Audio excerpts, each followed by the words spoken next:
बात करते हैं अब अपनी दूसरी राशि वृषभ के बारे में कि वृषभ राशि का कैसा जाएगा गुरु के गोचर होने से समय। सबसे पहले जो आप लोगों को स्क्रीन पे चार्ट दिख रहा है, आपके तीसरे भाव में गुरु का गोचर हो रहा है। वृषभ राशि वाले जातकों के जब तीसरे भाव में गुरु का गोचर होता है तो यहाँ पे थोड़ा सा ये सिचुएशन क्रिएट होती है कि भाई बहनों के जीवन में थोड़ा सा तनाव बढ़ जाता है, संघर्ष बढ़ जाता है। हो सकता है कि आपका भाई बहन के साथ थोड़ा कलह कलेश बढ़ जाए, तो आप लोगों को पूर्ण तरीके से ध्यान रखना है, भाई बहन के साथ अच्छा संबंध बना के रखें। साथ में थोड़ी सी मेहनत यहाँ पे गुरु आप बढ़ा देते हैं, क्योंकि गुरु क्या है ना, बहुत विशाल प्लेनेट है। तो प्रॉब्लम ये क्रिएट हो जाता है ना कि ये चीजों को जहां बैठते हैं वहां की चीजों को बढ़ा देते हैं, एक्सपांड कर देते हैं, एक्सपांशन के कारक माने जाते हैं।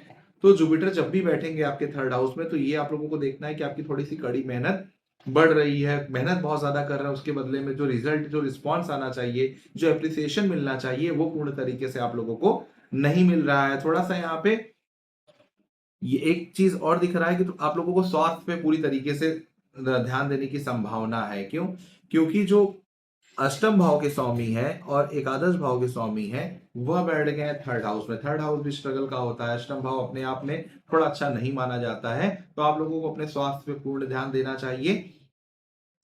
धार्मिक यात्राएं आप लोगों को इस समय इस गुरु के गोचर में जरूर करनी चाहिए, क्योंकि आपके थर्ड हाउस में जब गुरु उच्च के हो रहे हैं, एक्सॉल्टेड गुरु ऐसा रिजल्ट देते हैं कि अगर आप धार्मिक यात्रा कर रहे हैं तो और शॉर्ट ट्रेवल कर रहे हैं, तो आप लोगों के लिए जो कड़ी मेहनत का समय आने वाला था वो कहीं ना कहीं थोड़ा कम होता हुआ दिखाई देगा। आपको आपका जो भी एप्रिसिएशन है टाइम पर मिलता हुआ दिखाई देगा।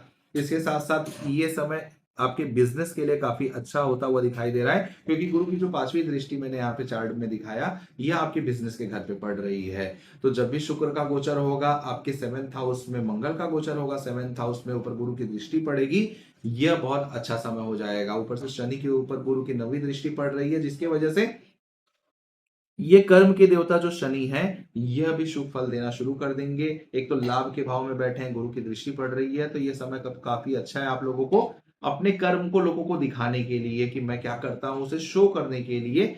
क्योंकि वृषभ राशि वाले जातकों का स्वभाव ऐसा होता है कि चीजों को दिखाते नहीं है, शो नहीं करते हैं, इसकी वजह से उनका काम दबा रह जाता है। तो आप लोगों को थर्ड हाउस ऑनलाइन चीजों का होता है, कम्युनिकेशन का होता है, तो स्किल्स का होता है। तो आप लोगों को कोशिश ये करना है कि अपने स्किल्स को अपग्रेड करना है। कुछ भी सीखिए, यूट्यूब पे सीखिए, ऑनलाइन सीखिए, लेकिन इस समय कुछ सीखिए, आप ऑनलाइन, आप शॉर्ट ट्रेवल करिए। ये सारे उपाय बहुत महत्वपूर्ण हैं गुरु के गोचर में आप लोगों को लाभ देने के लिए। जितना आप शॉर्ट ट्रेवल करेंगे, एक चीज और, जब वृषभ राशि के थर्ड हाउस में गुरु का गोचर होता है, तो जितना आप माता जी मतलब दुर्गा जी की पूजा करेंगे, दुर्गा माता की पूजा करेंगे, तो जितनी भी आपकी अच्छी विशेष है, बृहस्पति देव यहाँ से पूरा करने में उसे पूरी संभावना बनाते हुए दिखाई देते हैं। कर्म के देवता के ऊपर जैसे मैंने कहा गुरु की दृष्टि जारी, वो भी नवी दृष्टि जारी। नवी दृष्टि साक्षात समझ लीजिए भगवान के एक हिसाब से दृष्टि मानी जाती है, यह बहुत ही शुभ होती है। तो आप लोगों को कम्युनिकेशन को अपने इंप्रूव करना है। अगर कहीं प्रेजेंटेशन